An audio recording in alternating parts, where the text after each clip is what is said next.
မ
သာသနာတော်နှစ်2559ခုနှစ်ကောဇာတက္ကရာ1385ခုနှစ်ဝါဆိုလဆန်း9ရက်2013ခုနှစ်ဇူလိုင်လ14ရက်ရန်ကုန်တိုင်းဒေသကြီးမရမ်းကုန်းမြို့နယ်သာသနာရေးဝန်ကြီးဌာနသာသနာတော်ထွန်းကားပြန်ပွားရေးဦးစီးဌာနသဗ္ဗတိရိဗိမာန်တော်အတွင်ဆင်ကျင်းပပြုလုပ်အပ်သည့်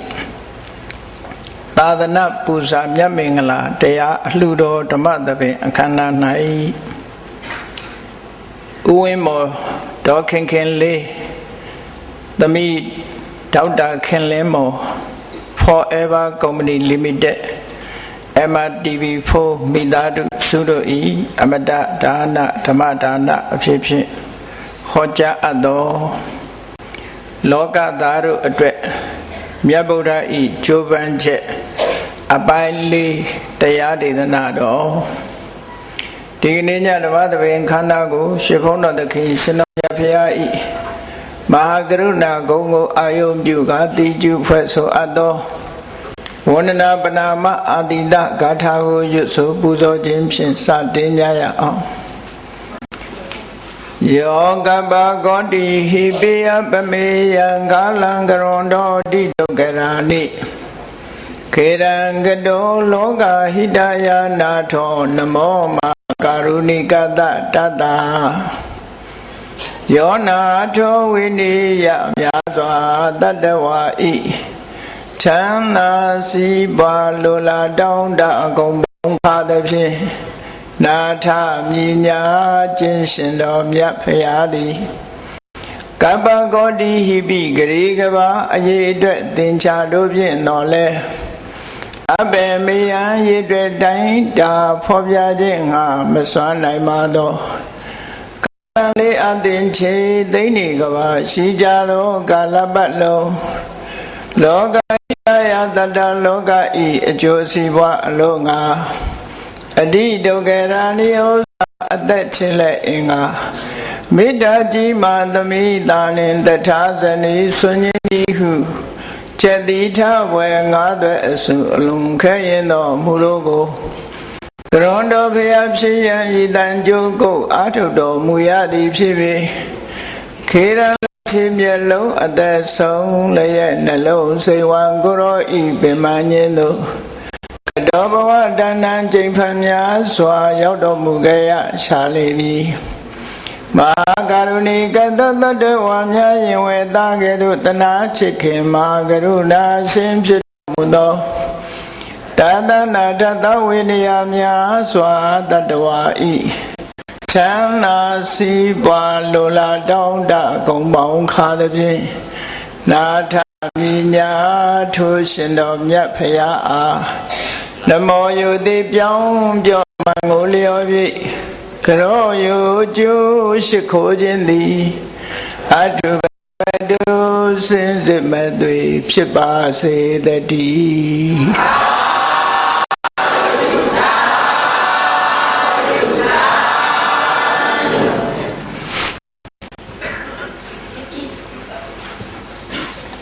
လောကသားတို့အတွက်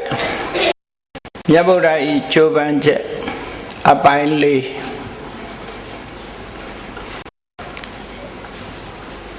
မြတ်စွာဘုရားသခင်ကိုရောမြတ်သင်္သဝဂီတွေကစပြီးအမှန်တရားကိုနားလည်အောင်ကြိုးကြိုးစားစားနဲ့ရှင်းလင်းပြီးဆုံးမဩဝါဒပေးလိုက်တဲ့အခါတယုတတိနားဆိုင်ထောင်ကြတဲ့ပင်စဝဂီယဟန်တို့ယတတထေသာတို့ယတတထေသာရဲ့တငယ်ချင်း၄ယောက်ထို့ပြင်နေမှာရတဲ့သူ့ရဲ့တငယ်ချင်း50ဒီပုဂ္ဂိုလ်တွေဟာထူးခြားတဲ့ဉာဏ်တွေရပြီးတော့သာသနာပေါင်းဝင်ရောက်ခဲ့ကြတယ်ဘုရားမြတ်စွာဘုရားတိတာဝကအဖြစ်ရှေးဥစွာခံယူကြတဲ့ပုဂ္ဂိုလ်တွေဟာအရေးအတွက်အားဖြင့်60ကဏ္ဍ60ပဲရောက်လာခဲ့ပြီဣတိပတ္တမိဂရာဝံတော်မှာပဲ မြတ်စွာဘုရားဟာကြိုးကြိုးစားစားနဲ့အမှန်တရားကိုနားလည်အောင်ရှင်းလင်းခဲ့တယ်ရှင်းလင်းဟောပြခဲ့တယ်လွယ်လွယ်ကူကူနဲ့ရှင်းလင်းပြရတာမဟုတ်ဘူးပိဿဝဂီတွေဆိုရင်နားလည်အောင်အချိန်ယူပြီးတော့မြတ်စွာဘုရားဟောပြအဲ့လိုဟောပြတဲ့တရားတွေကိုတယုတ်ခံမှတ်သားကြသည့်အတွက်ထူးခြားတဲ့အသိဉာဏ်လို့ဆိုတဲ့ဓမ္မစက္ခုကိုရရှိကြဓမ္မစက္ခုလို့ဆိုတဲ့နေရာမှာအာယုဖောဓမ္မနဲ့ပတ်သက်လာတဲ့မျက်စိဆိုတာဘယ်ပုံဖြစ်လာတာတော့လို့ဆိုယံကိဉ္စီသမုဒယဓမ္မံသဗ္ဗန္တံသောဒဓမ္မံ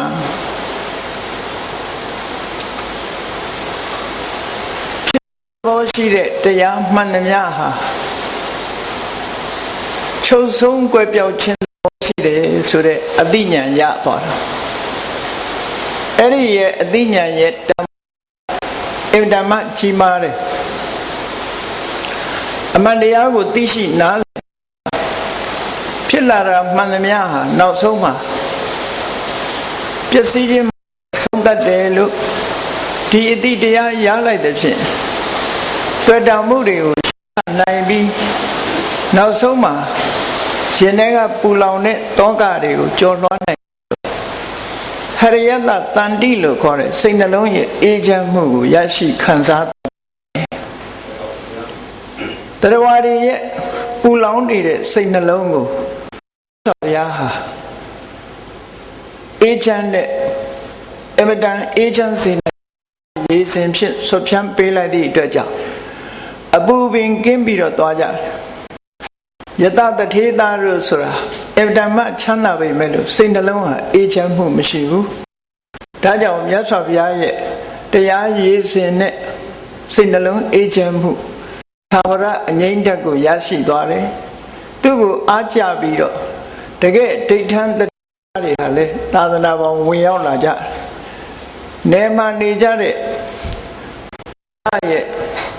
တငယ်ချင်း90ဟာလေခြေစုံပြစ်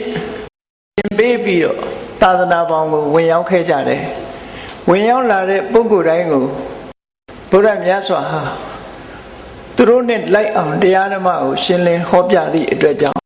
အလုံးဟာစိတ်နှလုံးအေးချမ်းမှုကိုရရှိပြီးတော့သွားကြတယ်လို့အပါး60လောကမှာပေါ်ထွန်းလာတဲ့အခါမှာဘုရားမြတ်စွာကယဟန်တို့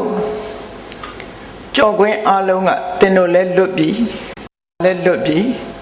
ငါလွတ်တယ်လို့သင်တို့လည်းလွတ်ပြီအလုံးတို့နှောင်ဂျိုးတွေကနေပြီးတော့လွတ်မြောက်လို့တကယ်ကိုလွတ်လပ်မှုအရသာတို့တွေရရှိခံစားကြရပြီလို့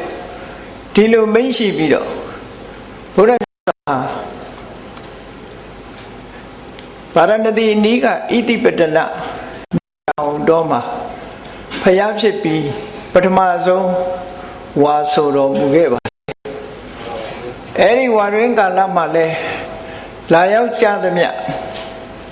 တွေကိုတရားဓမ္မဟောပြောလို့လူသားတွေသူတို့အဆင့်အတန်းအလိုက်လက်ပြေလမ်းခရီးနိဗ္ဗာန်လမ်းခရီးပေါ်ပို့တင်ပေးပြီးတော့လောကသားတွေရဲ့အကျိုးအတွက်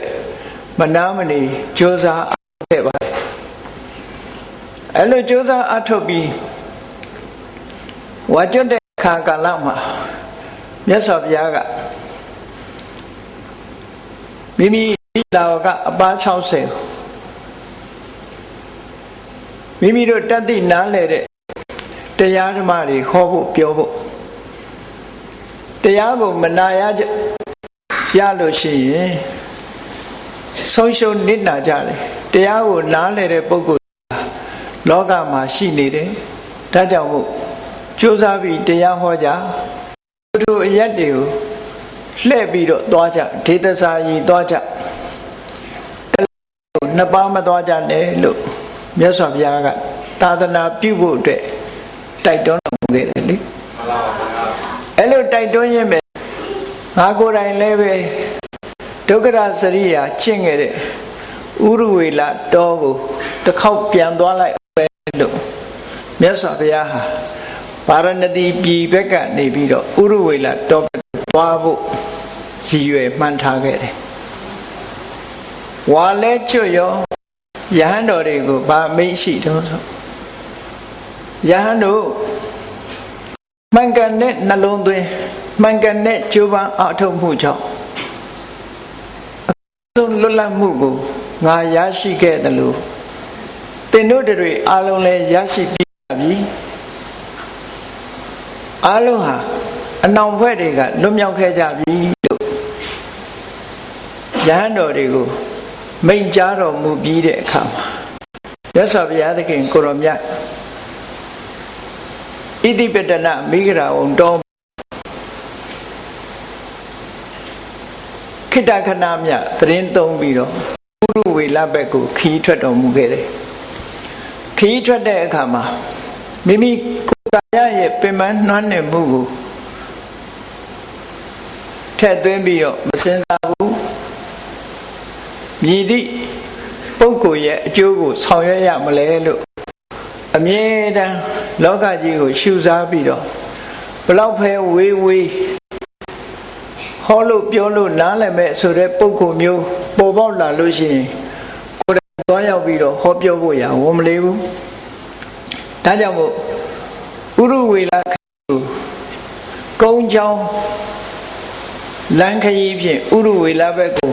မြတ်စွာဘုရားသခင်ကိုရောမြတ်လျှောက်လှမ်းတော်မူလာခဲ့တယ်။မှန်ပါဗျာ။လမ်းခရီးမှာတောအုပ်ကြီးတစ်ခုတည်းရောက်လာလို့ခိတ္တခဏအပန်းဖြေတဲ့အနေဖြင့်တောအုပ်အတွင်းမှာရှိတဲ့တစ်တပင်ရင်းမှာမြတ်စွာဘုရားဟာခိတ္တခဏထိုင်နေပြီးတော့အပန်းဖြေတယ်။အဲ့ဒီအချိန်မှာ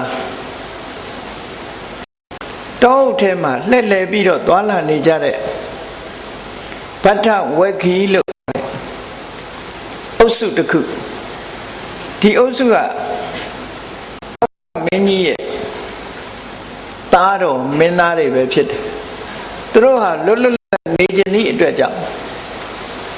တိုင်းပြည်ရဲ့အာဏာကိုမရယူဘဲနဲ့လွတ်လပ်တော်ထဲမှာလေပတ်ပြီးပျော်ပျော်ပါးပါးနေကြတဲ့ပုဂ္ဂိုလ်တွေညီကို30ဒါကိုဗတ္ထဝက္ခီညီနောင်3ချိန်ဒီလိုပြောတာပတ္တနိတိကောသလမင်းကြီးနဲ့ညီကိုတော်ကြတဲ့ဒီမင်းသား30ဟာအသီးသီးမိမိတို့အိမ်တောင်ဘက်အမျိုးသမီးတွေနဲ့တွားကြတယ်သို့တော်မင်းသားတယောက်ကလူဒီအတွက်ကြောင့်သူ့အတွက်ခိတ္တခဏအပျော်ဇနီးတဲ့တယောက်ကိုခေါ်ပြီးတော့တောထဲမှာလှည့်လည်ပြီးတော့သွာလာနေကြအဲ့ဒီအချိန်မှာသူတို့အမတ်တမဲ့ဖြစ်နေတဲ့အချိန်တတိမထားမိတဲ့အချိန်မှာမင်းသားတွေရဲ့တန်မိုးရှိတဲ့လက်ဝတ်တန်းစာအချုပ်အထုပ်ထုတ်ပြီးထားတဲ့အချိန်မှာအဲ့ဒီအမျိုးသမီးကအထုပ်ကိုယူပြီးတော့လစ်ထွက်သွားတယ်ပေါ့အဲ့ဒါနဲ့ဝိုင်းပြီးတော့လိုက်ရှာကြတာလိုက်ရှာကြတယ်လိုက်ရှာတဲ့အခါမြတ်စွာဘုရားထိုင်းနေတဲ့တစ်ပင်နာရောက်တော့ထုံးအတိုင်းပေါ့ဘုရားထိုင်းနေတာမြင်တော့ဝင်ပြီးတော့မေးကြတယ်အရှင်ဘုရားဒီနားကအမျိုးသမီးတယောက်သွားတာများမြင်လိုက်ပါသလား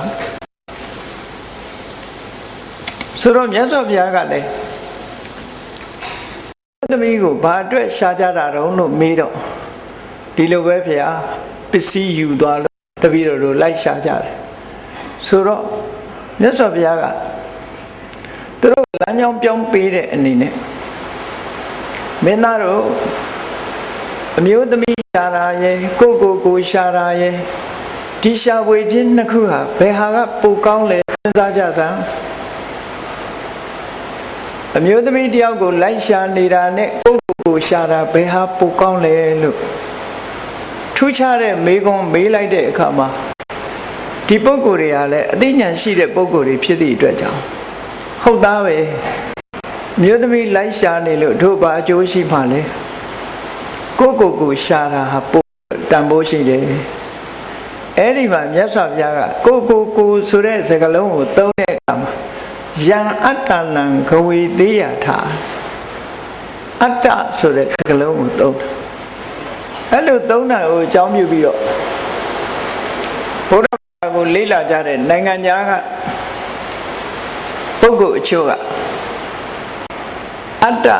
သူတို့ရဲ့အယူဆအတိုင်းဒီဝတ္ထုကိုထောက်ထားပြီးတော့မြတ်စွာဘုရားကအတ္တကိုရှာခိုင်းတာအတ္တမရှိဘူးအနတ္တလို့ဆိုတာဟာဘုရားဟောမဟုတ်ဘူးလို့သူတို့စိတ်ကူးနဲ့အနတ္တလက္ခဏာတုတ်ကိုပယ်ကြတာမျိုးတွေရှိတယ်ပေါ့မြတ်စွာဘုရားဆိုလိုတဲ့အတ္တဆိုတာဟာကိုဆိုတဲ့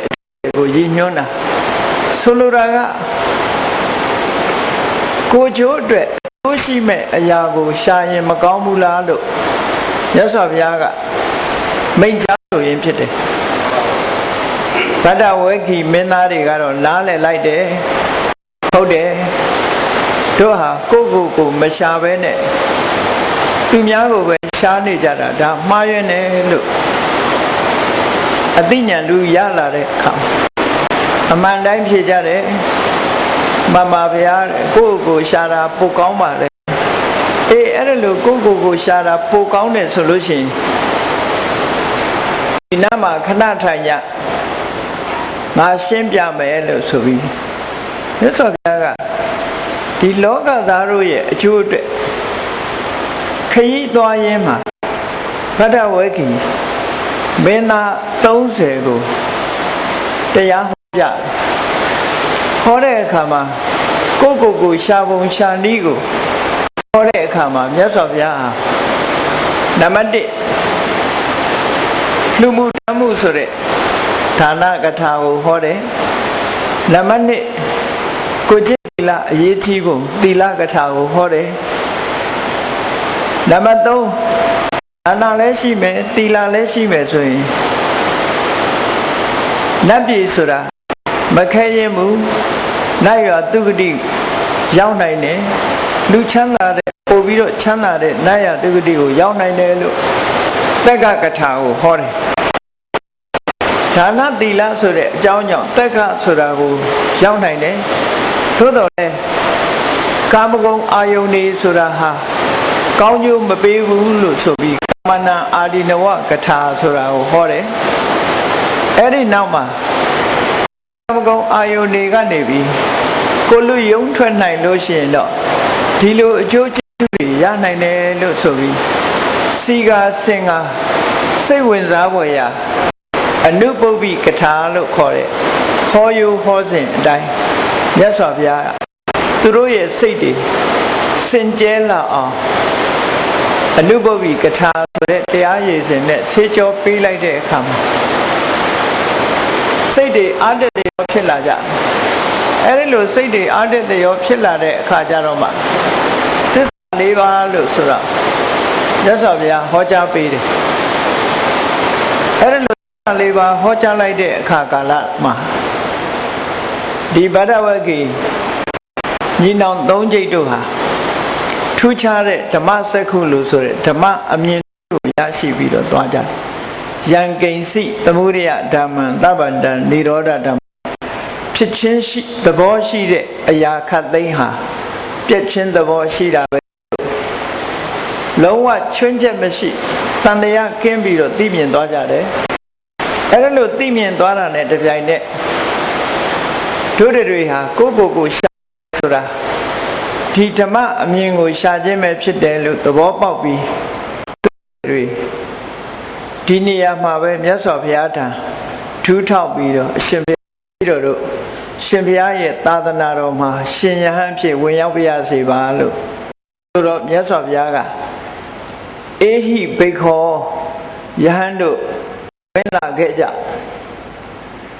သွားခါတော့ဓမ္မောဓမ္မကိုငါဟောတာမှန်မှန်ငါဟောထားတာဖြစ်တယ်စရထပြန်မစရိယဒုက္ခတအန္တကိရိယာယဒုက္ခတွေအဆုံးသတ်ဖို့အတွက်အစရိယဆိုတဲ့မြတ်သောအကျင့်မဂ္ဂင်၈ပါးအကျင့်ကိုကျင့်ကြလို့ဒီစကားလိုက်နဲ့ သာသနာပေါင်းဝင်ခွင့်ပေးလိုက်တာအေဟိဘိက္ခုယဟန်အဖြစ်ခံယူလိုက်ကြတယ်ဒီလိုဆိုတာပေါ့နော်ဥရဝေလခရီးမှာပြောသလိုနေကြတဲ့ဘဒ္ဒဝေခီညီနောင်30မင်းသား30ကိုနားလည်သဘောပေါက်အောင်ဟောပြခြင်းသူတို့ရဲ့အကျိုးစီးပွားကိုမြတ်စွာဘုရားကြိုးပမ်းအားထုတ်ရတော်မူခဲ့တယ်အဲ့တော့ဘဒ္ဒဝေကီညီနောင်3ကျိတ်ဟာတချို့ကသောတာပန်ဖြစ်တယ်တချို့ကသဂရဂံတချို့ကအနာဂံသို့တော်ယဟနာအဆင့်ထိရောက်တဲ့ပုဂ္ဂိုလ်တဦးမှမပါသေးဘူးအဲ့ဒီ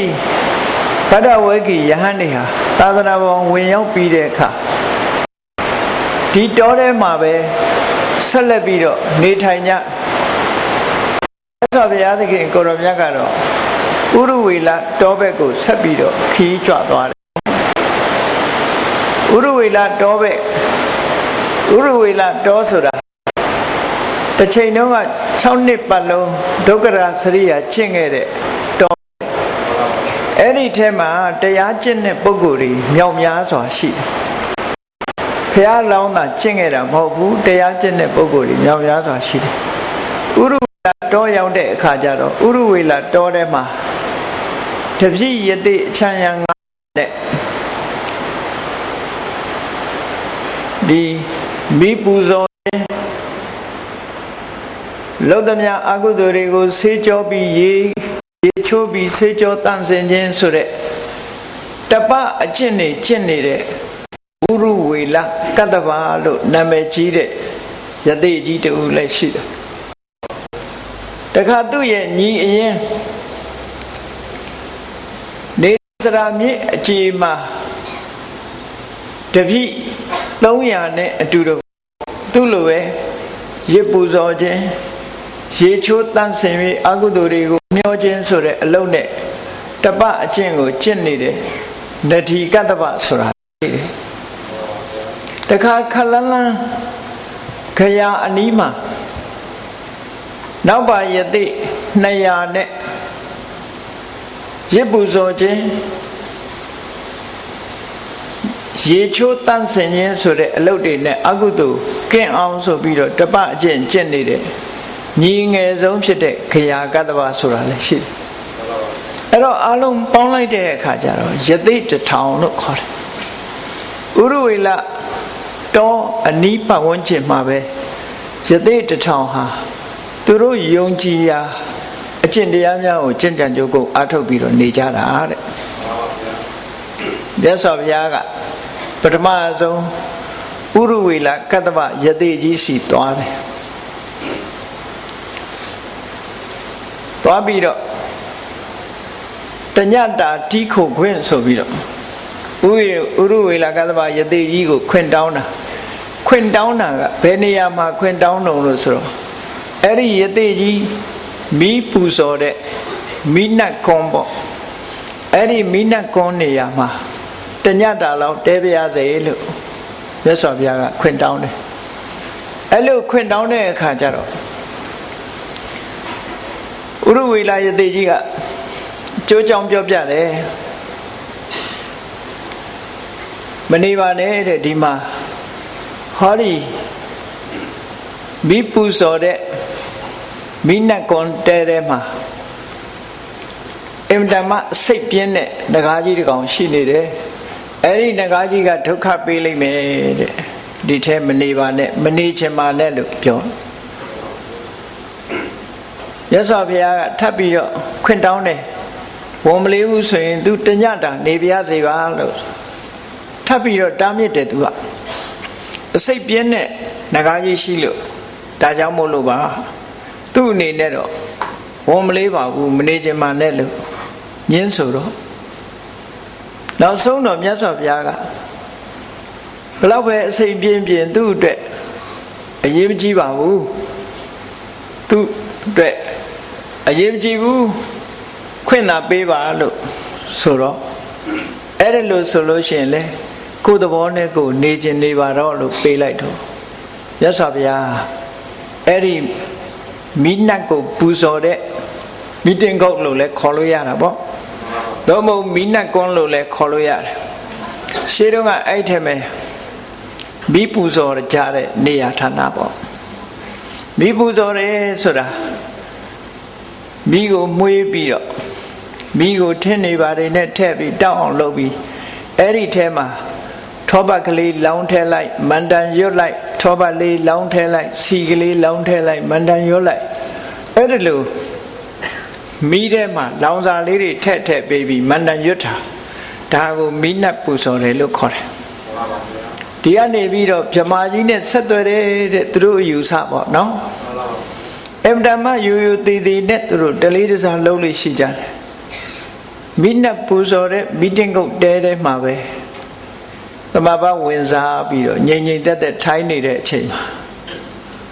အစိတ်ပြင်းတဲ့နဂါးကြီးကမြတ်စွာဘုရားကိုလည်းမြင်ရောသူ့နေရာကိုစောစောကားကားဝင်လာရမလားလို့စိတ်အမတ္တမဆိုးတယ်စိတ်ဆိုးတာနဲ့နဂါးရဲ့အစွမ်းတကူနဲ့မိခိုးတွေအခိုးတွေအစိတ်ခိုးတွေကိုလွတ်တယ်အဲ့လိုလွတ်တဲ့အခါမြတ်စွာဘုရားကအဋိဋ္ဌံနဲ့ဒီအစိတ်ခိုးတွေသူ့ကိုမထိအောင်တကိုးနဲ့ကာကွယ်ထားပြီးတော့မြတ်စွာဘုရားကလည်းတေဇောကတိုင်းဝင်စားပြီးတဲ့အခါမှာအစိတ်ခိုးအပူငွေ့တွေလိုဟာမျိုးပြန်ပြီးတော့လွတ်လိုက်တဲ့အခါနောက်ဆုံးနဂါးကြီးဟာသူလွတ်တဲ့အစိတ်ခိုးတွေကမြတ်စွာဘုရားကိုမထိဘူးမြတ်စွာဘုရားလွတ်လိုက်တဲ့တေဇောဓာတ်မိလျံတွေကနဂါးရဲ့ခန္ဓာကိုယ်ကိုလာပြီးတော့ပူလောင်တဲ့အခါနောက်ဆုံးအရှုံးပေးပြီးတော့အညံ့ခံလိုက်ရတဲ့အနေအထားမျိုးရောက်သွားတယ်အဲ့တော့မြတ်စွာဘုရားဟာအလွန်အန္တရာယ်ကြီးတဲ့ဒီလိုအန္တရာယ်ရှိတဲ့နေရာထဲမှာဘာဖြစ်လို့ဝင်ပြီးတော့သရင်သုံးရလဲတခြားသစ်ပင်တွေတခြားတောတွေရှိရတဲ့နဲ့ဘာဖြစ်လို့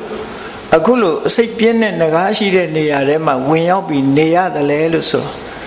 ဥရဝေလကတ္တဝတို့ကိုစီယုံရေးဆင်းတဲ့အနေနဲ့မြတ်စွာဘုရားကဒီနေရာကိုရွေးချယ်တာတမင်တက်ရွေးချယ်ပြီးတော့နေရတာအနေနဲ့အမတမကြီးမားတဲ့နေရာရွေးချယ်ခြင်းဟာဥရဝေလကတ္တဝတို့ရဲ့စိတ်ဓာတ်ကိုဆွဲဆောင်နိုင်ဖို့အတွက်လုပ်တယ်လို့ဒီလိုတွက်လို့ရတယ်နော်လောကသားတို့အတွက်မြတ်ဗုဒ္ဓကျိုးပန်းရတယ်ဆိုတာ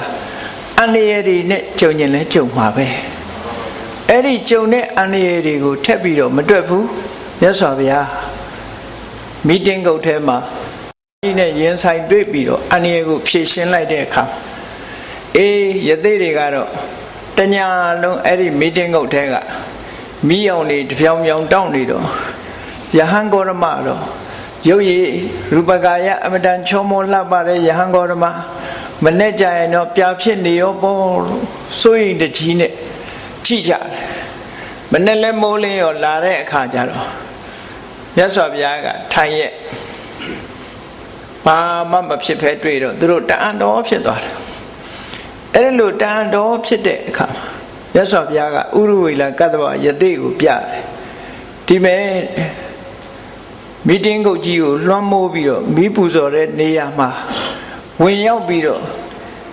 စိုးမိုးချဲလဲနေတဲ့နဂါးကြီးကဟောဒီမှာလို့ဆိုပြီးတပိတ်ထဲထည့်ထားတဲ့မွေလေးတစ်ကောင်ပြလိုက်တာပေါ့အဲ့ဒီကြတော့အစိတ်တောင်မရှိတဲ့မွေကလေးဖြစ်နေတယ်ပေါ့နော်အဲ့ဒီအချိန်မှာဥရဝေလကတ္တဝ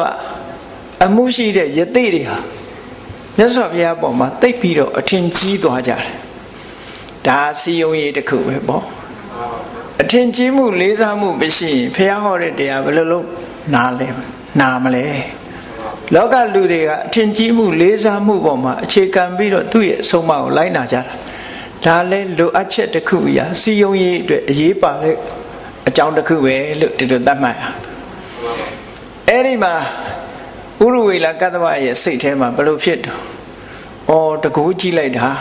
တို့တောင်မထိရဲမတို့ရဲတဲ့နဂါးလိမ္မာရင်ကျေးအောင်သူဆုံးမနိုင်ပါပေတယ်ယဟန်ဂေါရမဟာတိတ်တကူကြည့်တာပဲဒါပေမဲ့လို့ငါလိုတော့ယဟန္တာမဟုတ်သေးဘူးလို့သူစိတ်ထဲမှာဒီလိုဖြစ်တယ်အဲ့တော့မြတ်စွာဘုရားကအခုလိုအန္တရာယ်ကြီးမားတဲ့နေရာမှာအန္တရာယ်ကိုချုပ်ကင်ထားပြီးတော့သရင်သုံးနိုင်တာကိုသူသိအထင်ကြီးသွားပြီးတော့ အရှင်ဂေါရမဒီမှာပြောသလောက်နေပါတဲ့စွမ်းကွမ်းသူတောင်းယူပါမယ်ဒါတိုးတက်မှုတစ်ခုပဲပေါ့အနုဝဆိုဂယုတော်ဆိုင်မှာမဟုတ်ဘူးလေမြတ်စွာဘုရားရဲ့အစွမ်းတကူကိုစပြီးတော့သိတဲ့အခါကျတော့အရှင်ဂေါရမဒီမှာပြောသလောက်နေပါတဲ့အမြဲတမ်းဆုံးဖို့သူတောင်းယူပါမယ်ဆိုတော့မြတ်စွာဘုရားကအဲ့ဒီမှာဆက်ပြီးတော့သတင်းသုံးတာညရောက်တဲ့အခါကျတော့မြတ်စွာဘုရားသတင်းသုံးတဲ့နေရာမှာဝင်းဝင်းလက်လက်အယောင်ကြီးတွေဟာတောက်ပပတာကိုသူတို့မြင်ရတယ်အရက်လေးမျက်နှာကဝင်းလက်တောက်ပတဲ့အယောင်ကြီးတွေနဲ့မြတ်စွာဘုရားသတင်းသုံးတဲ့နေရာကိုရောက်ရှိလာကြတာတွေကိုမြင်တော့တန်အံတော်ညကကြည့်မနေ့မိုးလင်းတဲ့အခါမြတ်စွာဘုရားထံဆွမ်းစားသွားပင့်ရင်မေးတယ်ညကဒီမှာအရက်လေးမျက်နှာဘက်ကအလင်းရောင်ကြီးတွေလာနေတယ်အဲ့ဒါဘာတွေလဲလို့မေးတော့မြတ်စွာဘုရားကမဟုတ်ဘူးတဲ့စတုမာရနမင်းကြီး၄ယောက်ဟာတရားနာဖို့တရားမေးဖို့ညတကောင်ငါစီလာကြတာလို့ဆိုတော့ဟောတန်တော်သူမှာစိတ်ထဲမှာပို့ပြီးတော့လေးစားသွားတယ်။အော်ရဟန်းဂေါရမတကူကြည့်လိုက်တာဒါပေမဲ့ငါလိုတော့ရဟန္တာမဟုတ်သေးဘူးလို့ဒီတွေးရတော့သူ့မှာအမြဲတမ်းတွေးနေတာသူ့ကိုယ်သူရဟန္တာလို့ထင်နေတာရဟန်းဂေါရမတကူကြည့်ပါပြီတဲ့။အဗ္ဗဓမ္မတကူကြည့်တဲ့နမင်းကြီး၄ယောက်တောင်ရဟန်းဂေါရမစီတရားနာလာရတယ်ဆိုတော့အတော့ကိုတကူကြည့်တဲ့ရဟန်းပဲလို့စိတ်ထဲမှာဒီလိုလေးစားမှုတွေပို့ပြီးတော့တက်လာနောက်တည့်ရကြတော့တခါဘာတွေ့ရပြန်တော့ဆိုအဗ္ဗဓမ္မပို့ပြီးတော့လင်းနဲ့အလင်းရောင်ကြီးတစ်ခုဟာမြတ်စွာဘုရားသတင်းသုံးတဲ့ဘက်ကိုညအခါမှာရောက်ရှိလာတာကိုသူတွေးလိုက်ရတယ်အဲ့လိုတွေးလိုက်ရတော့နန်းနဲ့မိုးတော့အလင်းရောက်တဲ့အခါဆွမ်းစားလာပြင်ရင်မေးပြန်တယ်ညတုန်းကအရှင်ဂေါရမသတင်းသုံးတဲ့နေရာ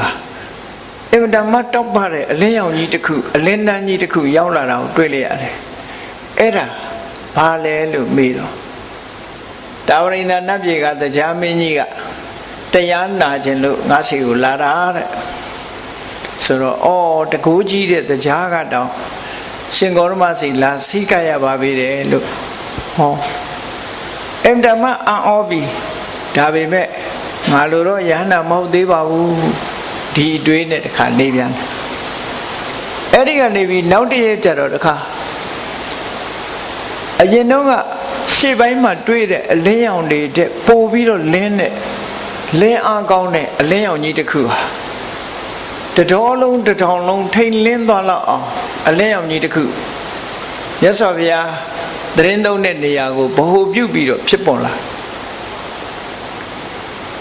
ဥရဝေလကတ္တဗယတိကြီးဟာ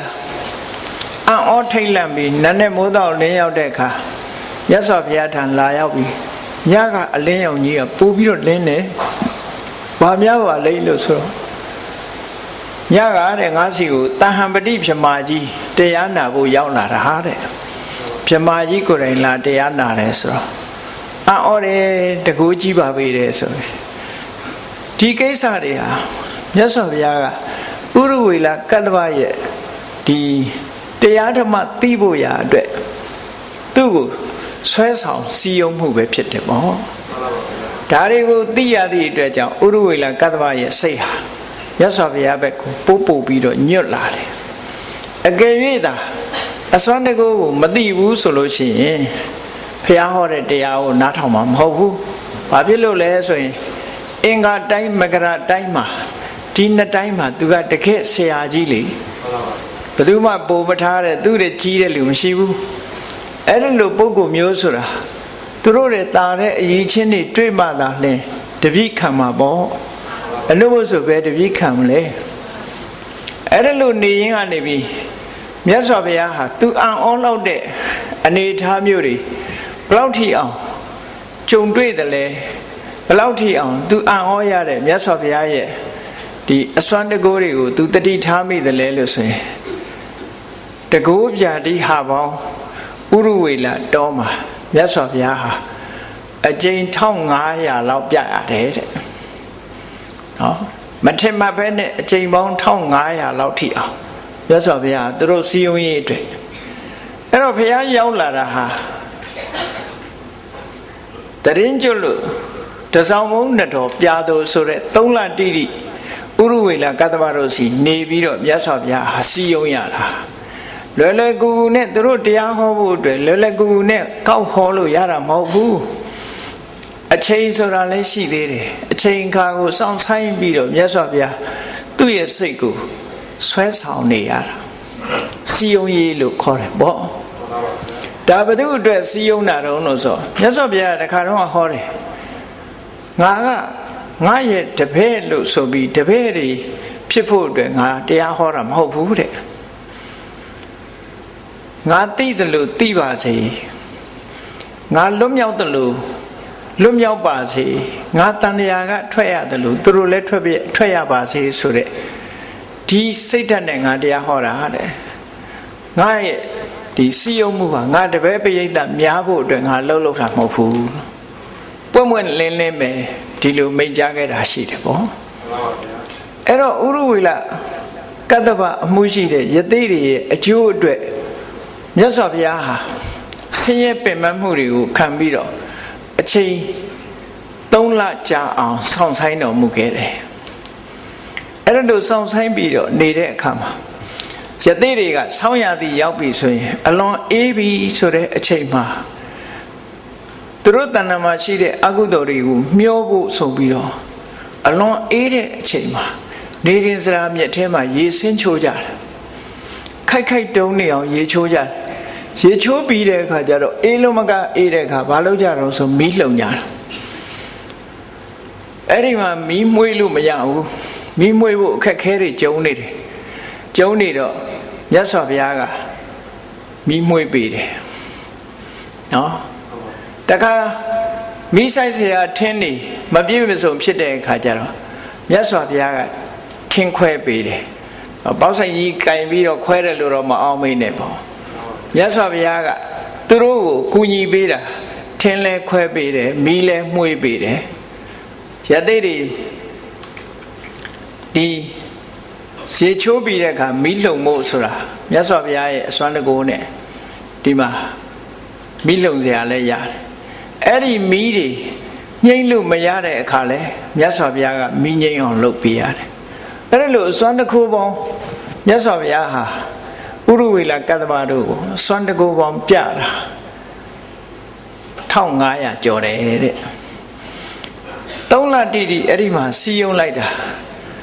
နောက်ဆုံးကြတော့သူကအမြဲတမ်းသူ့ကိုယ်သူယဟန္တာလို့ထင်တယ်ဖရာတကူကြီးတာကိုတော့သူလက်ခံတယ်အဲ့ဒါလို့လက်ခံတော့လဲမြတ်စွာဘုရားကိုယဟန္တာလို့ကိလေသာအာသောကင်းစင်တဲ့ပုဂ္ဂိုလ်ဖြစ်သူလက်မခံဘူးဒီနေ့ကျတော့မြတ်စွာဘုရားက3 လပြည့်လာတဲ့အချိန်မှာသူ့ရဲ့ရင့်ကျက်လာတဲ့အနေအထားကိုကြည့်ပြီးတော့တိုက်ရိုက်ပဲစကားပြောတော့တာဘယ်လိုပြောတော့ထဥရဝေလယသိကြီးကိုမြတ်စွာဘုရားကသင်ဟာယဟန္တာလည်းမဟုတ်ဘူးတဲ့ယဟန္တာဖြစ်လောက်တဲ့အကျင့်တောင်သင်မှာမရှိဘူးဒီစကားကိုမြတ်စွာဘုရားတိတိပပမိန်ကြားလိုက်တဲ့အခါမှာသူတန်ဝေကားတွေရသွားတယ်ငါယဟန္တာမဟုတ်ဘူးတဲ့ငါမှလည်းယဟန္တာဖြစ်နိုင်တဲ့အကျင့်လည်းမရှိဘူးလို့ဘယ်လိုလုပ်ယဟန္တာဖြစ်မှလဲလို့မြတ်စွာဘုရားမိန်ကြားလိုက်တဲ့အခါမှာသူအံ့ဩထိတ်လန့်သွားပြီးတော့သူ့ရဲ့အပြစ်ကိုဝန်ချပြီးမြတ်စွာဘုရားထံယဟန်ဖြစ်ခံယူလိုက်တယ်အဲ့ဒါလို့ခံယူတဲ့အခါမှာသူကယသိ900ကိုအုပ်ချုပ်တဲ့ဆရာကြီးဆိုတော့သူနောက်လိုက်ယသိတွေကိုပြောတယ်ငါတော့ယဟန်ဂေါရမရဲ့တပည့်ခံတော့ပဲမင်းတို့ဘယ်လိုသဘောထားကြလဲလို့ဆိုတော့သူတပည့်ယသိတွေကကြာပါပြီတဲ့ဖရာတပည့်ခံဖို့သူတို့စိတ်ဝင်စားနေတာဆရာကြီးကဘာမှမလှုပ်သေးလို့ပါတဲ့ဆိုတော့အားလုံး900လုံးဟာမြတ်စွာဘုရားတပည့်ဖြစ်ခံယူလိုက်ကြတယ်ယသိတွေဝတ်ဆင်တဲ့အဝတ်တွေအားလုံးနေရင်စရာမြေကျော်မျောလိုက်ကြတယ်မျောလိုက်တဲ့အခါမျောသွားတော့နတိကတ္တဗတို့ရေချိုးတဲ့စီရောက်သွားတော့သူ့အကိုတွေအသုံးပြုတဲ့မီးပုခုံတို့ပုတ်ကြီးတို့ယသိတွေမီးပူဇော်တဲ့နေရာသုံးတာတွေတို့ဒါတွေတခုမှအသုံးဝင်တော့ဘူးဆိုရေထဲမျောလိုက်ကြတာဟုတ်စံจิตတွေတို့အဲ့ဒါတွေမျောလိုက်တာကိုမြင်လိုက်တဲ့အခါကျတော့ နရီကတ္တဝကစိုးရင်စိတ်ပေါက်သွားတာအော်ငါကိုနဲ့တပည့်ဘာများဖြစ်ကုန်ကြလဲအန္တရာယ်တော့မဖြစ်ပါစေနဲ့ဆိုချက်ချင်းလိုက်လာတယ်လိုက်လာတဲ့အခါဒီရောက်တော့သူ့ကိုကြီးကကရုံတုံးပြီးတော့ရဟန်းဖြစ်နေတာကိုမြင်တယ်မြင်တော့မှသူကမေးတယ်ဒါပိုကောင်းလို့လားဆိုတော့ဟုတ်တယ်ဒါပိုကောင်းတယ်ပိုကောင်းတယ်ဆိုတော့သူလည်းပဲသူ့ကိုနောက်လိုက်လုံမယ်ဆိုပြီးတော့ယသိအသွင်တွေဖြောက်ပြီးတော့ဘုရားရဲ့တပည့်အဖြစ်ကိုခံယူလိုက်တယ်တခါသူကလည်းစံจิตတွေရောမိပူဇော်တာတွေရောအကုန်လုံးရည်တယ်မျောချလိုက်တဲ့အခါကျတော့အဲ့ဒါတွေကအောက်အခြေမှာနေတဲ့ညီငယ်ခရာကတ္တဗသွားတွေ့တော့ဟာငါအကိုတွေတော့ဒုက္ခရောက်ကုန်ပြီထင်တယ်ဆိုပြီးတော့ချက်ချင်းလိုက်လာတယ်ဒီရောက်တဲ့အခါကျတော့အားလုံးခေါင်းပြောင်ပြီးတော့ယဟန်ဖြစ်နေကြတာမြင်တော့ဒါကပိုကောင်းသလားအေးကောင်းတယ်ဒါကပိုကောင်းလို့ငါဒီဘဝကိုပြောင်းတယ်ဆိုတော့သူလည်းပြောင်းမယ်အကိုရဲ့လှုပ်တဲ့လမ်းကြောင်းကိုသူလိုက်တာပေါ့အဲ့ဒါလို့ညီကိုတွေအားလုံးတပည့်ပရိသတ်နဲ့တကွယသိတထောင်ဟာမြတ်စွာဘုရားရဲ့တပည့်အဖြစ်ခံယူကြတယ်အဲ့တော့မြတ်စွာဘုရားဟာနေရင်စရာမြေကမ်းနာကနေပြီးတော့တပည့်ဖြစ်တဲ့ယသိဟောင်းယသိဘဝကလာကြတဲ့တပည့်ယဟန်တထောင်ကိုခေါ်ပြီးတော့ဘယ်သွားတော့ဆိုခရာတိတဆိုတဲ့နေရာကိုကြွသွားတယ်ခရာတိတရောက်တဲ့အခါကျတော့အာဒိဋ္ဌပရိယာယတုတ်ကိုဟောတယ်ဘာဖြစ်လို့ဒီတရားကိုရွေးချယ်တယ်လဲလို့ဆိုရင်သူတို့ကမီးပူဇော်တာမီးနဲ့အမြဲတမ်းအလုံးလုံးနေတော့သူတို့စိတ်ထဲမှာမီးရဲ့တဘာဝကိုသိရှိနေကြတော့မြတ်စွာဘုရားကအဲ့ဒီမီးတဲ့အရေးကြီးတဲ့မီးတွေသင်တို့မှာရှိနေတယ်ဆိုပြီးတော့ရာဂမီဒေါသမီမောဟမီဇာတိစရာဗျာတိမရဏသောကပရိဒေဝဒုက္ခဒေါမနတဥပါယတာလို့ဆိုတဲ့17မီအဲ့ဒီ17မီသောမီတွေညှိမ့်မို့ရာပိုရေးကြည့်တယ်ဆိုတာကိုမြတ်စွာဘုရားကအာရိတ္တပရိယာယသုတ်ရှင်းလင်းဟောလိုက်တဲ့အခါဒီသုတ်တန်လည်းဟောပြီးရောယသိတထောင်ဟာတရားဓုတရားမြတ်ကိုရရှိပြီးတော့သွားကြတယ်အဲ့ဒီကြိုးပမ်းမှုတွေအားလုံးဟာလောကသားတို့ရဲ့အတွက်မြတ်ဗုဒ္ဓရဲ့ကြိုးပမ်းချက်ပဲဖြစ်တယ်ပေါ့ယသိတထောင်ဥရဝေလကတ္တဗတို့လမ်းကြောင်းမှန်ပေါ်ရောက်လာကြတယ်အကယ်၍သာသူတို့ဆက်လက်ပြီးတော့သူတို့အကျင့်တိုင်းဆက်ပြီးတော့ကျင့်သွားမယ်ဆိုရင်ဘာတစ်ခုမှမရတဲ့အပြင်ကိုယ်ဆင်းရဲမှုဆိုတဲ့အတ္တကိလေသာနုယောဂနဲ့အစင်မသိရင်အပင်ငယ်တောင်ကြာကြမဲ့ပုံကိုယ်တွေကြီးပဲအဲ့ဒါကိုမြတ်စွာဘုရားကကဲတင်လိုက်နိုင်နေပေါ့လောကသားတို့အတွက်မြတ်စွာဘုရားရဲ့ကြိုးပမ်းအထောက်မှုတစ်ခုပဲအဲ့ဒါလို့ဥရဝေလကတ္တဗအမှုပြုတဲ့ယသိဘဝကပြောင်းလာတဲ့ယဟန်တထောင်ခေါ်ပြီးတော့မြတ်စွာဘုရားခရာတိတဘက်ကနေပြီးတော့ဘယ်ဘက်ကိုခရီးထွက်သွားတော့လို့ဆိုတော့ရာဇဂိုပြည်ဘက်ကိုခရီးထွက်လာခဲ့တယ်ရာဇဂိုမြို့နဲ့3ကဝုတ်ဒီ6မိုင်လောက်ခက်လန်းလန်းမှရှိတယ်ထန်းတော်ဥယျာဉ်တွေကိုမြတ်စွာဘုရားသခင်ကိုရောမြတ်ခိတ္တခဏဝင်ရောက်ပြီးတော့သတင်းသုံးတယ်အဲ့ဒါလိုသတင်းသုံးနေတဲ့အချိန်မှာဒီအချိန်မှာမြတ်စွာဘုရားရဲ့သတင်းဟာအမြဲတမ်းကြီးမားနေတယ်ပေါ့အမြဲတမ်းကြီးမားနေတယ်အနေနဲ့ရက်မှာပြန့်နှံ့နေတယ်တာဂဝေမင်းသားဘဝကနေပြီးတော့ယဟန်ပြုလာတဲ့တာဂဝေလူမျိုးကနေပြီးတော့တောထွက်ပြီးတော့ယဟန်ဟောလာတဲ့ယဟန်ဂေါရမဟာအမြဲတမ်းထူးခြားတဲ့အရေးချင်းတွေနဲ့ပြည့်စုံတယ်တကယ်ကိုလောကမှာယဟန္တာအစစ်ဖြစ်တယ်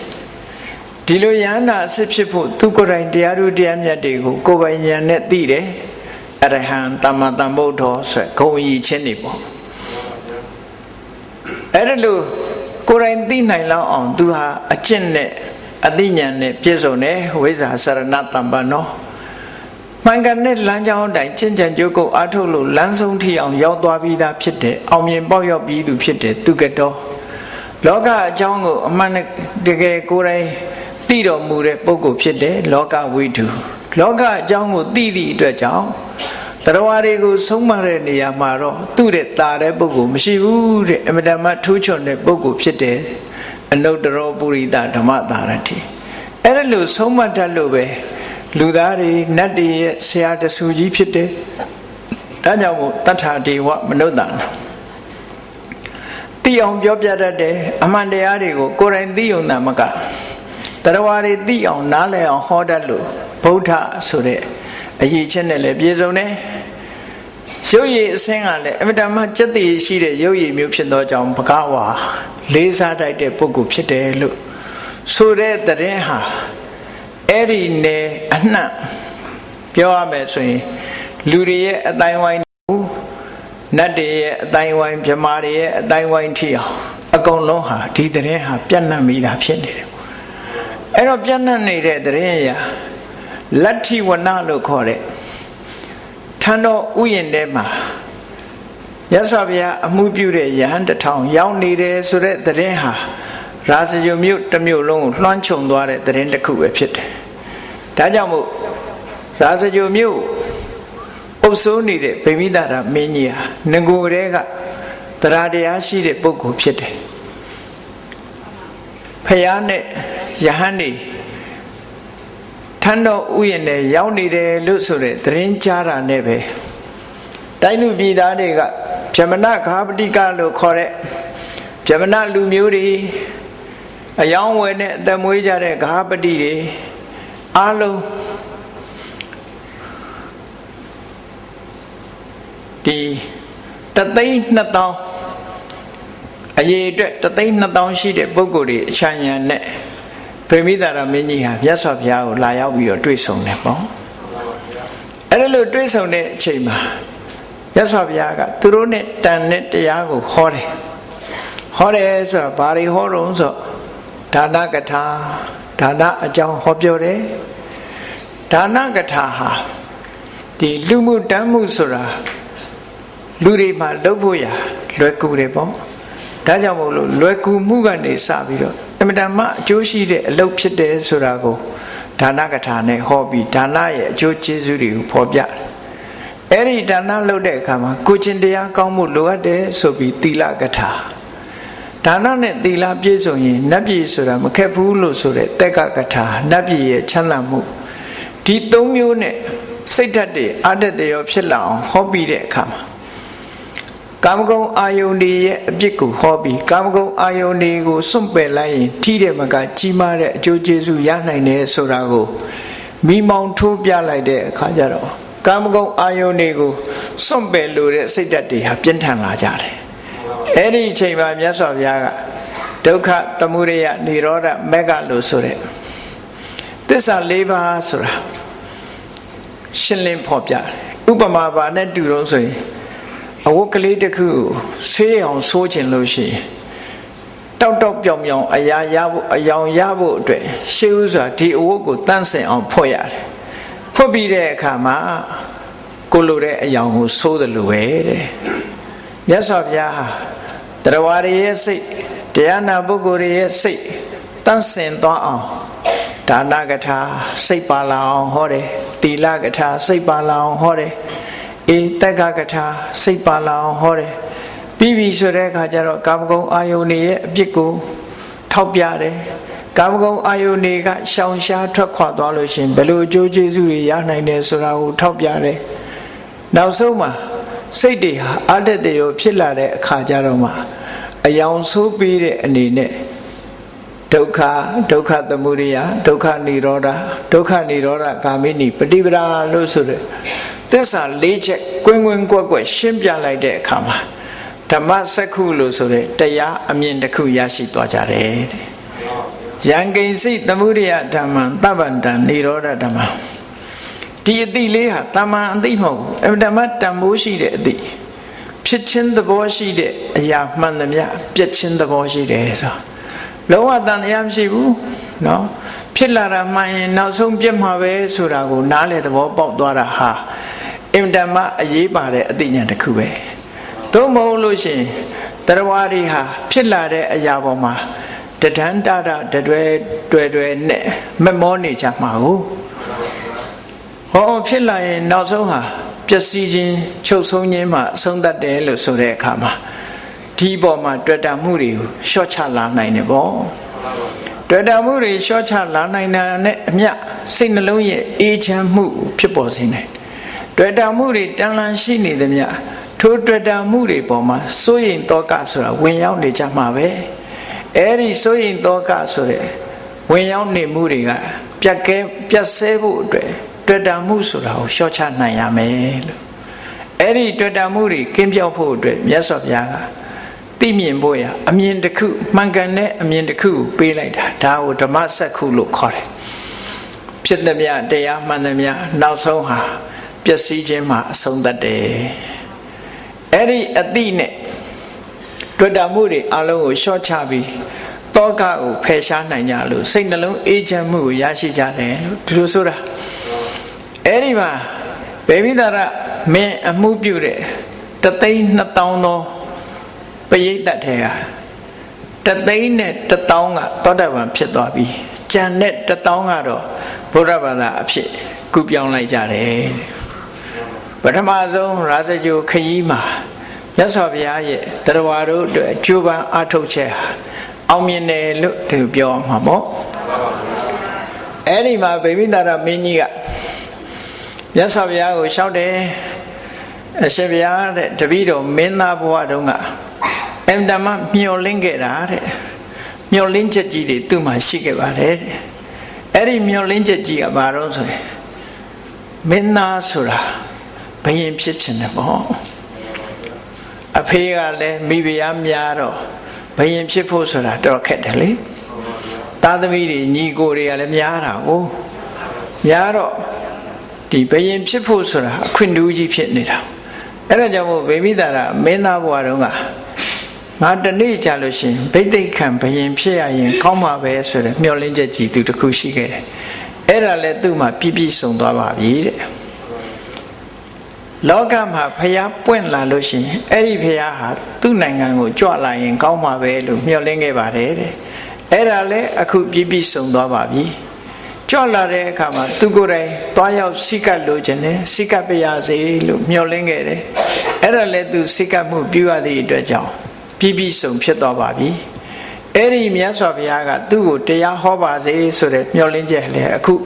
သူတရားနာရလို့ပြည့်စုံသွားပါပြီအဲ့ဒီတရားကိုသိနာလည်ရရင်ကောင်းမှာပဲလို့ဆိုတဲ့မျှော်လင့်ချက်လည်းအခု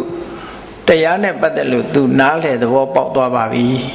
သောတာပန်ဖြစ်တယ်ဆိုတာအမှန်မြင်ခြင်းနဲ့တန်တရားခင်းခြင်းပဲဖြစ်တယ်လေဓမ္မနဲ့ပတ်သက်ပြီးသူအမှန်မြင်သွားပြီတန်တရားတွေကင်းသွားပြီဒါကြောင့်မို့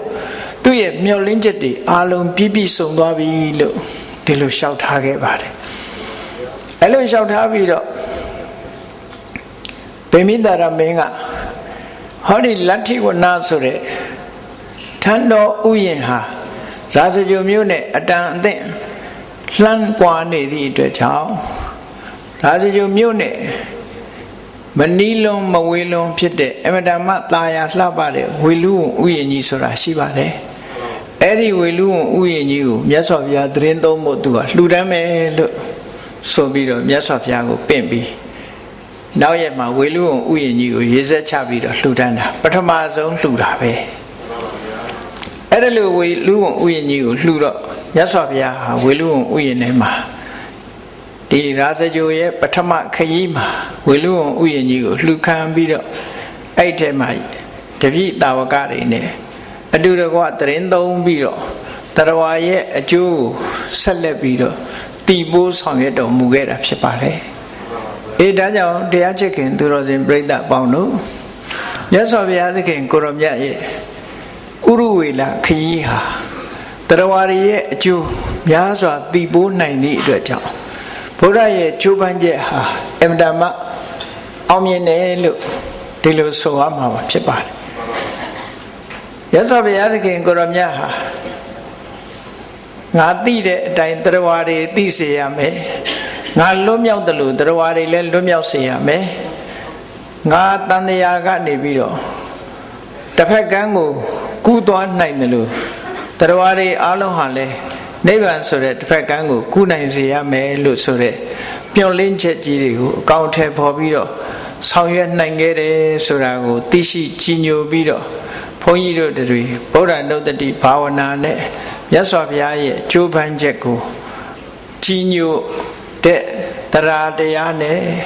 ကုသိုလ်တရားတွေဖြစ်ပွားအောင်ကြိုးစားအားထုတ်နိုင်ကြပါစေကုန်သတည်း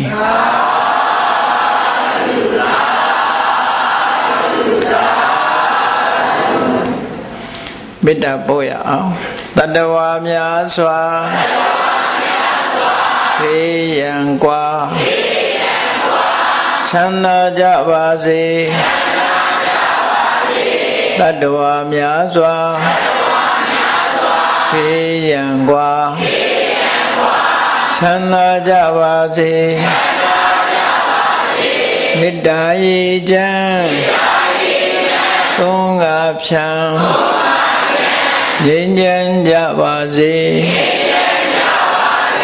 မေတ္တာရေချမ်းသုံးငါဖြံငြိမ်းချမ်းကြပါစေသက်ရှိချမ်းသာစိတ်ချမ်းသာလူရဆန္ဒပြည့်ပါစေသက်ရှိချမ်းသာစိတ်ချမ်းသာလူရဆန္ဒပြည့်ပါစေ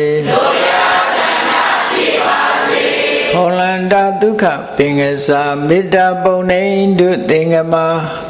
မနောတရတိတဝေတံဘဝယန္တုဒုက္ခန္တကာမေတ္တာပုံနေတုသင်္ကမစုပေါင်းပို့အပ်မေတ္တာတဟုရောင်မြူပါဝင်းငွေလာမင်းနှင့်ရောင်ချင်းရှဲယုံပေါင်းဆောင်ရခြင်းကြောင့်တဝေတံကျွမ်းမဲ့ဥတ္တုံလုံးစုံများစွာတတ္တဝါတို့ဤမနောတရာတိမြမြဖြူစင်အေးကြည်လင်းသည့်ရေစဉ်ပြည့်တင်းစိတ်နှလုံးတည်ဟုသောရေအိုင်ကြီးအတွင်း၌ဒုက္ခပင်ကစားစင်ထာဝရအေမြจิตာတာယာပွင့်လန်းချမ်းသာဒုက္ခတည်ဟုသောကုမုဒ္ဒရာကြာပန်တို့သည်ဖုံးလန္တာဝန္တာရွှေမြူဝမုံလူလျက်ကြည်နူးဝဲကြုံဖူးပွင့်ကြကုန်သည်ဖြစ်ပေဒုက္ခနကလေအောင်လေးတဲ့ရောရှက်သင်ပြန်ပီတိတိဟုသောယလန်တို့သည်ဘဝယန္တုကောင်းစွာမဲ့သွေကြိုင်လည်၍နေကြပါစေကုန်သတည်း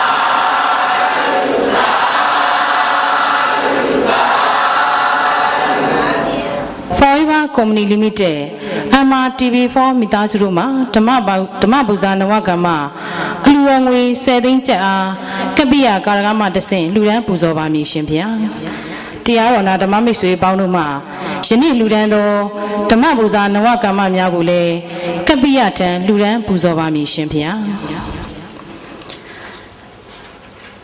MRTV4 မိသားစုမှာတရားရိုက်ကူးရေးဓမ္မကုသိုလ်ဝါဆိုသင်္ကန်းစက္ကန့်လူရန်ချင်းဖခင်ကြီးဦးတန်းတွင်9လပြည့်နှင့်မိခင်ကြီးဒေါခင်နည်းဤ38နှစ်ပြည့်တော်အားရည်စူး၍သားသမီးမြေတစုတို့၏ဝါဆိုသင်္ကန်းတွေ့ဆုံစက္ကန့်လူရန်ချင်းနှင်းစာပေရတနာဓမ္မစာပေပြန်ပွားရေးနှင့်အောင်စပူပုံနှိမ့်တိုင်းမှပေါင်းစု၍ဝန္ဒနာပနာမအာတိတဖျားရှိခိုးဂုဏ်တော်ကပ်များအားတရားနာပရိသတ်များအတွက်လှူဒန်းခြင်းဖြင့်ကုသိုလ်တော်ပါဝင်၍လှူဒန်းကြပါသည်ရှင်ဗျာဓမ္မပူဇာနဝကမ္မများအားကျေးဇူးတော်ရှင်ဆရာတော်ဘုရား၏ကပ္ပိယကာရကဖြင့်ကိုကျော်သိမ်းမှလက်ခံဆောင်ရွက်ပေးပါရန်လေးစားစွာဖိတ်ကြားအပ်ပါတယ်ရှင်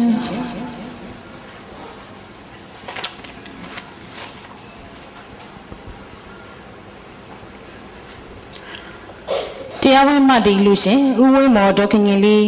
သမီးဒေါက်တာခင်လင်းမော် Forever Company Limited MRTV4 မိသားစုတို့၏မှတ်တည်လူငွေ10သိန်းကျပ်နှင့်တကွယနေ့ညတရားနာပရိသတ်တို့၏လူတော်ငွေ9,960,000ကျပ်အားလူရန်ပေးပါရန်မှတ်တည်လူရှင်အားဖိတ်ခေါ်အပ်ပါတယ်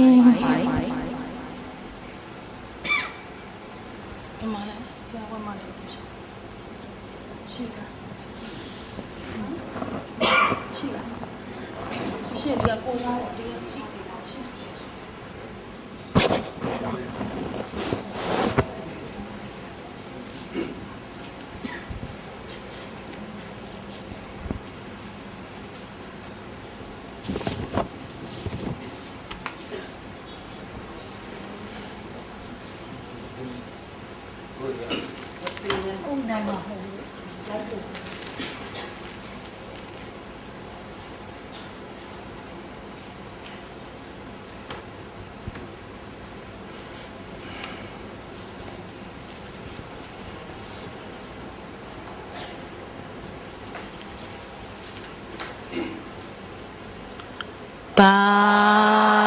ဓုသာ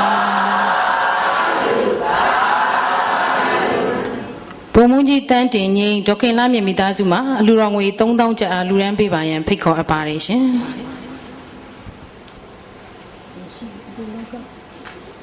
လာပါဘုံမမလာ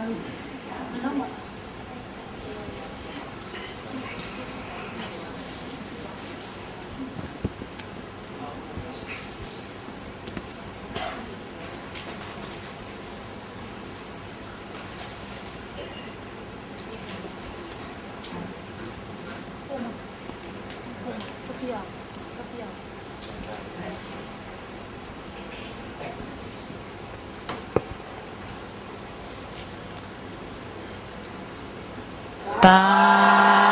ဓုလာရှိုးမြို့နေဒေါ်မြင့်မြင့်ဆန်းနေစင်ကာပူနေသမီးမေချယ်ဒီအောင်တို့မှာစင်ကာပူဒေါ်လာ100ကျပ်အားလူရန်ပေးပါရန်ဖိတ်ခေါ်အပ်ပါတယ်ရှင်